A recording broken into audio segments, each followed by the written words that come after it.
स्वागत है आपका अपने study YouTube channel success factory. संघर्ष से सफलता तक सदैव आपके साथ। आज की वीडियो में खबरें आपके काम की का सेशन मैं आपके साथ उपस्थित हूँ लेकर। इस सेशन में हम खबरें लाते हैं तमाम शिक्षा जगत की, कॉम्पिटिशन्स की, एग्ज़ाम्स की और नई नई वैकेंसीज़ की। चलिए आज का सेशन स्टार्ट करते हैं इन्हीं खबरों के साथ। तो पहली खबर है शैक्षणिक सत्र, माफ़ कीजिएगा एक सेकंड में ज़रा पेंसिल ले लूँ ताकि हाईलाइट करने में कोई दिक्कत ना हो। और ये हाँ अब ठीक है। चलिए मैं ऐसे ही पढ़ के बता देता हूँ। अब ठीक है। हाँ, शैक्षणिक सत्र 2023 और 24 से 4 वर्षीय integrated course BSc BEd BCom BEd में दाखिले के लिए 31 मई तक भेज जा सकेंगे ऑनलाइन आवेदन पत्र। तो ये खबर है दिल्ली से। राष्ट्रीय शिक्षा नीति एनईपी के तहत शैक्षणिक सत्र 2023-24 के 4 वर्षीय इंटीग्रेटेड बीएड कोर्स की पढ़ाई होगी। राष्ट्रीय शिक्षा परिषद एनसीटीई ने केंद्र और राज्य सरकारों के बहुविषयक विश्वविद्यालयों और संस्थानों में BA BEd, BSc BEd, BCom BEd course pilot mode पर चलाने के लिए अधिसूचना जारी कर दी है। तो जो बहुत टाइम से ये चल रहा था कि जो बीए बीएड होंगी एक साथ 4 वर्ष की इंटीग्रेटेड कोर्स, उसकी बात करी गई है। वर्ष 2030 में 4 वर्षीय बीएड प्रोग्राम से होगा शिक्षकों का चयन। ये कम्प्लीटली लागू 2030 से होगी, पर अभी पायलट प्रोजेक्ट के तौर पर ये कुछ विश्वविद्यालय अपनी तरफ से इसे कराएंगे। ठीक है, एनसीटीई ने कहा कि बहुविषयक विश्वविद्यालयों और संस्थानों में पायलट मोड पर चलाए जाएंगे कोर्स। तो यह एनसीटीई ने राज्य सरकार को छोड़ रखा होगा कि किस किस कॉलेज में किस किस यूनिवर्सिटी से आप चला सकते हैं। सभी यूनिवर्सिटी में अभी शायद ये लागू ना हो। तो ये खबर थी 4 वर्ष के इंटीग्रेटेड कोर्स बीएड की। चलिए अगली खबर देखते हैं। अब सेवानिवृत्त कर्मियों की भर्ती करेगा परिवहन निगम। अभी कल के ही शायद न्यूज़ की कटिंग में मैंने आपको बताया था कि शिक्षा विभाग के सेवानिवृत्त टीचरों को भी विद्यालयों में बुलाया जा रहा है। तो वही पैटर्न की खबर यहाँ पे आई है। निदेशक मंडल की मजदूरी के बाद सेवा शर्तें व मानदेय तय, आदेश जारी। तो ये लिपिक, चालक, परिचालक, प्रशासनिक व लेखा वर्ग, यह सारी जो पोस्ट हैं उनके बारे में बताया गया है कि कितना कितना पैसा उन्हें दिया जाएगा। उत्तर प्रदेश राज्य सड़क परिवहन निगम ने सेवानिवृत्त कर्मियों को दोबारा मानदेय के आधार पर नियुक्त करने का रास्ता खोल दिया है। ये रिटायर्ड कर्मी बस संचालन से लेकर कार्यालय तक में काम करेंगे। ऐसे सेवानिवृत्त की क्षेत्रीय प्रबंधक के बाद सेवा प्रबंधक भर्ती करेंगे। परिवहन निगम के निर्देशक मंडल ने इसकी सेवा शर्तें व मानदेय तय कर दिए गए हैं। हालांकि ये खबर ज़्यादा ठीक नहीं है, क्योंकि जो बेरोजगार युवा भर्ती की तैयारी कर रहे हैं या भर्ती के इंतजार कर रहे हैं उनके लिए इससे थोड़ा सा झटका लगेगा, क्योंकि जब ये पद सेवानिवृत्त कर्मियों से भर दिए जाएंगे तो नए युवाओं को वहाँ मौका नहीं मिलेगा। चलिए फिलहाल मंडल निर्देशक ने यह फैसला लिया है, तो अभी इसी के अनुरूप भर्तियाँ होंगी कुछ समय के लिए। भर्तियाँ तो नहीं कह सकते इन्हें आप। अगली खबर देखें। 219 शिक्षकों का एडेड कॉलेजों में समायोजन होगा। 2016 के विज्ञापन में चयनित 15 प्रशिक्षक कीटनाशक प्रवक्ताओं का समायोजन हुआ। 83% छात्रों ने छोड़ दी प्रवक्ता भर्ती परीक्षा। तो थोड़ी सी इसको विस्तृत न्यूज़ देख लेते हैं, क्योंकि इसमें बहुत सारी न्यूज़ जुड़ी हुई हैं। कोई ना कोई न्यूज़ हमारे काम की हो सकती है।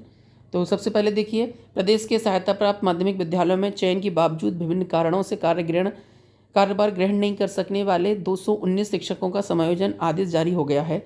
उत्तर प्रदेश माध्यमिक शिक्षा सेवा चयन बोर्ड ने 2021 के विज्ञापन में चयनित 160 प्रशिक्षित स्नातक टीजीटी और 42 प्रवक्ताओं का समायोजन, वहीं 2016 के विज्ञापन में चयनित 15 प्रशिक्षित स्नातकों का समायोजन प्रवक्ता के पद पर कर दिया है। ठीक है, सचिव नवल किशोर के मुताबिक टीजीटी पीजीटी 2021 के 103 चयनित अभ्यर्थियों को आवंटित संस्था के पद रिक्त नहीं होने के कारण कार्यभार ग्रहण नहीं कराया जा सका था।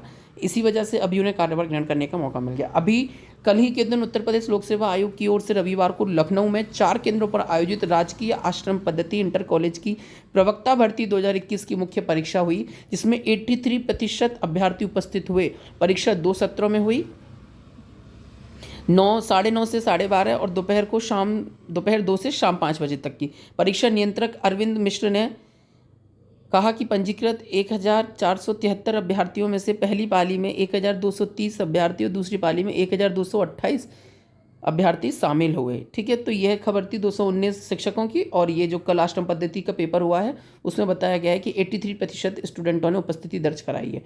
अगली खबर देख लेते हैं। बैंक खाते में जाएगा परीक्षा ड्यूटी का पारिश्रमिक। यह प्रदेश के राज्य विश्वविद्यालयों की परीक्षा में ड्यूटी कर रहे शिक्षकों का भुगतान अब सीधे बैंक खाते में किया जाएगा। केंद्ररक्षक के माध्यम से उनकी उपस्थिति भी रोजाना ऑनलाइन दर्ज कराई जाएगी। यह उत्तर प्रदेश में यूनिवर्सिटीज़ एग्जाम्स चल रहे हैं तो उन्हें लेकर ये खबर है। केंद्र अध्यक्ष के माध्यम से उनकी उपस्थिति भी रोजाना ऑनलाइन होगी।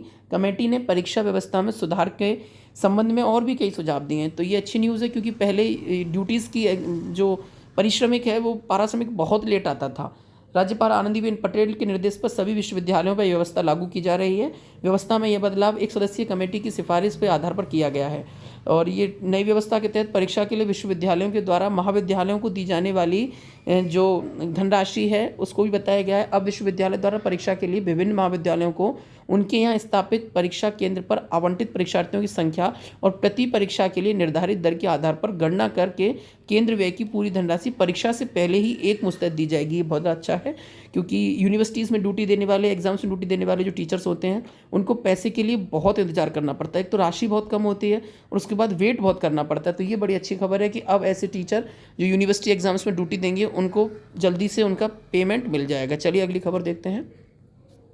पब्लिक स्कूल को हर जिले में टक्कर देंगे मॉडल विद्यालय। ये उत्तर प्रदेश के स्कूलों की खबर है। प्रदेश के हर जिले में एक आदर्श कंपोजिट स्कूल, सभी 880 ब्लॉक में एक एक अभ्युदय कंपोजिट स्कूल खोला जाएगा। इन स्कूलों की सुविधाएं पब्लिक स्कूलों से टक्कर लेंगी। ऐसे स्कूल में चयन के संबंध में महानिदेशक स्कूल शिक्षा अनामिका सिंह शर्तें तय कर दी हैं। विशिष्ट शिक्षा अधिकारियों को जिला व ब्लॉकवार मॉडल स्कूलों का चयन कर चुकी शासन को भेजना है। जिले में खोले जाने वाले मॉडल कंपोजिट स्कूल कक्षा 1 से 12 तक चलेंगे। वहीं अभ्युदय कंपोजिट स्कूल कक्षा 1 से 8 तक के होंगे। अभी प्रदेश में 22,000 कंपोजिट स्कूल हैं। इनमें से ही मॉडल स्कूलों का चयन होगा। इन स्कूलों में वे सभी सुविधाएं होंगी जो किसी आदर्श स्कूल में होती हैं।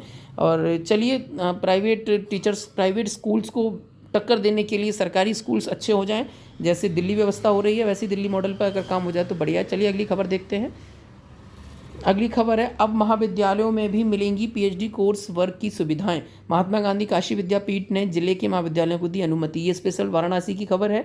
महात्मा गांधी काशी विद्यापीठ के समृद्ध महाविद्यालयों भी पीएचडी कोर्स वर्क की सुविधा शुरू करा सकेंगे। 6 माह का कोर्स वर्क अनिवार्य होगा। यूजीसी का मानक है एक अध्यापक के निर्देशन में अधिकतम शोधार्थियों की संख्या। अगर अध्यापक प्रोफेसर है तो 8 शोधार्थी ले सकता है। असिस्टेंट प्रोफेसर है तो 6, एसोसिएट प्रोफेसर है तो 6 और असिस्टेंट प्रोफेसर है तो 4। तो यह पीएचडी कोर्स के लिए वर्क की सुविधा नहीं मिल पाती थी, इसलिए ये नया पैटर्न लगाया कि महाविद्यालयों के जो प्रोफेसर हैं अब वो भी अपने नीचे पीएचडी की कोर्स करा सकते हैं। चलिए अगली खबर देखते हैं। 219 चयनितों का समायोजन। चयन बोर्ड ने जारी की अशासकीय विद्यालयों में समायोजन की सूची। प्रतियोगी छात्रों की मांग, शीघ्र शुरू हो नई भर्तियां। टीजीटी पीजीटी को लेकर नई भर्ती के विज्ञापन के लिए परीक्षार्थी बहुत समय से हैं। 10 अभ्यर्थियों का नहीं हुआ समायोजन। ये जो 2021 की भर्ती है, 2016 में कुछ पद रह गए थे, उन्हें लेकर न्यूज़ है, मैंने जो बता दी है। चलिए अगली खबर देखते हैं। अगली खबर, परीक्षा के परिणाम तक विवादों में असिस्टेंट प्रोफेसर भर्ती। अंतिम चयन परिणाम जारी होने के बावजूद भी सामने आ रही हैं विसंगतियां। यूपीएचईएससी की कार्यप्रणाली पर चयन प्रक्रिया पर उठ रहे हैं सवाल। ये थोड़ा सा जूम कर देता हूँ, हालांकि इसकी कटिंग थोड़ी ठीक नहीं है। अभी बता देता हूँ मैं, अभी जो कुछ समय पहले ही असिस्टेंट प्रोफेसर की भर्तियाँ पूरी हुई हैं उन्हें लेकर ये कोई खबर होगी। इसका अगर मुझे अच्छा वो मिलेगा तो मैं उसको अगली खबर में लगा के आपको विस्तृत रूप से समझा दूंगा। चलिए अगली खबर देख लेते हैं। और अगली खबर है हमारी ये रही, ठीक है। ये खबर है कि प्रदेश के कंपोजिट स्कूलों में होगी इंटर तक की पढ़ाई। उच्चीकृत विद्यालय प्रदेश के स्कूलों में होंगे मॉडल, इनका होगा उच्चीकरण। आदर्श कंपोजिट स्कूल 75 होंगे और अभ्युदय कंपोजिट स्कूल 816 होंगे। आदर्श कंपोजिट स्कूल के तहत हर जिले में एक स्कूल होगा चयन। हर विकास खंड में एक अभ्युदय कंपोजिट स्कूल होगा उच्चीकृत। ब्लॉक स्तर पर व्यक्ति चयनित स्कूल में कक्षा 1 से 8 तक की होगी पढ़ाई। यह एक नया फॉर्मूला लागू कर रही है उत्तर प्रदेश सरकार प्राथमिक विद्यालयों, उच्च प्राथमिक विद्यालयों में, जो कि उन्हें कंपोजिट स्कूल के तौर पर लाने का मतलब है कि उन्हें अच्छी सुविधा मुहैया कराई जाएगा।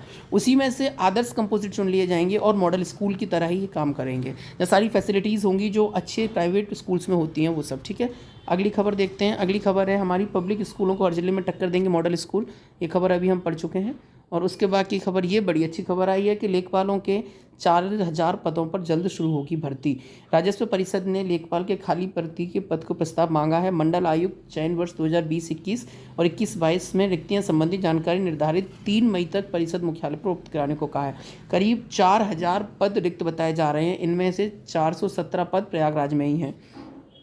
राजस्व परिषद की आयुक्त एवं सचिव मनीषा त्रिघटिया ने मंडल आयुक्तों को भेजा पत्र में कहा है कि चयन वर्ष 2017-18 और 19-20 तक के रिक्त पदों पर भर्ती के लिए प्रस्ताव उत्तर प्रदेश अधीनस्थ सेवा चयन आयोग को भेजा जा चुका है। उत्तर प्रदेश लेखपाल सेवा नियमावली 2006 के मुताबिक यह मंडलीय संवर्ग का माना गया है, इसलिए मंडल स्तर पर ही लेखपाल की रिक्त पदों का ब्यौरा तैयार कराया जाएगा। उत्तर प्रदेश सरकारी विभाग खिलाड़ियों की समूह घ के पदों पर सीधी भर्ती करेगा। 2022 की नियमावली शब्द आरक्षण है, ठीक है। तो राजस्व परिषद लेखपाल के कुल, ये लिखा हुआ है कि पदों के आधार पर आरक्षण की गणना करते हुए परिषद को प्रस्ताव उपलब्ध कराया जाएगा। राजस्व परिषद लेखपाल के खुद 30,837 पद हैं। अब इसमें से कितने पद भरे हैं ये पता चल जाएगा, ठीक है। तो पहले भी लेखपाल को लेकर जो भर्ती हुई थी उसमें शायद 8,000 के आसपास या 6,000 के आसपास पद थे और 4,000 शायद ये भी उसी में जोड़ दिए जाएंगे जो पेट के बाद होना तय हुआ है। जो उसी के सेशन से शायद इन्हें जोड़कर उसी में दिखा दिया जाएगा। चलिए अगली खबर देखते हैं। और बस आज का खबरों का सेशन इतना ही। अगर आपको कोई भी खबर आपके काम की हो इनमें से, तो आप हमारी वीडियो को लाइक कर दें और चैनल को सब्सक्राइब कर दें और साथ ही साथ शेयर भी कर दें ताकि ये खबर उन तक भी पहुंचे जिन्हें इसकी सबसे ज़्यादा ज़रूरत है। इसीलिए सेशन चलाया गया है, खबरें आपके काम की। आपका ये नया चैनल है, आप इसको सपोर्ट दें ताकि ये सभी के पास तक पहुंच चले जिसकी ज़रूरत है। वीडियो अंत तक देखने के लिए आपका बहुत बहुत धन्यवाद। और हाँ, हमारे इसी चैनल पर एक सेशन चलाया जा रहा है जिसमें हम लेखपाल से संबंधित प्रैक्टिस सेट करा रहे हैं, जो सामान्य ज्ञान के हैं, जो हिंदी के हैं, जो ग्रामीण परिवेश के होंगे, मैथ्स के भी होंगे। तो उन्हें देखने के लिए भी आप हमारे चैनल पर विज़िट कर सकते हैं।